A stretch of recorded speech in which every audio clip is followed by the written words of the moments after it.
Hello everyone! Welcome back to the Coding Squadron. Today we're diving into a fascinating topic for React.js developers. Have you ever wondered if you can apply if conditions directly in your HTML code when working with React? Well, you're in the right place. In today's video, we'll explore how to use conditional rendering in React, allowing you to show or hide elements based on certain conditions. Let's get started.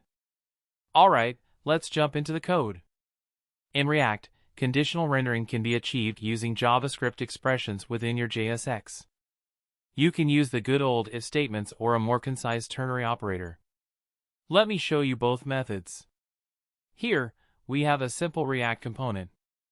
We define a variable isUserLoggedIn to represent our condition. Using the if statement within JSX, we conditionally render a paragraph only if the user is logged in.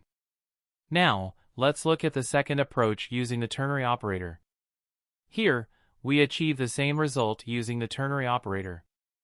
It's a more concise way of expressing conditional logic directly within our JSX. If isUserLoggedIn is true, we render one set of content, otherwise, we render another.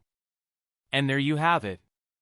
Conditional rendering in React allows you to dynamically show or hide content based on your application's logic. Whether you prefer the classic if statements or the concise ternary operator, React's flexibility makes it easy to create dynamic and interactive user interfaces. If you found this video helpful, don't forget to give it a thumbs up, subscribe for more React tips, and hit the bell icon to stay updated. Thanks for watching, and happy coding!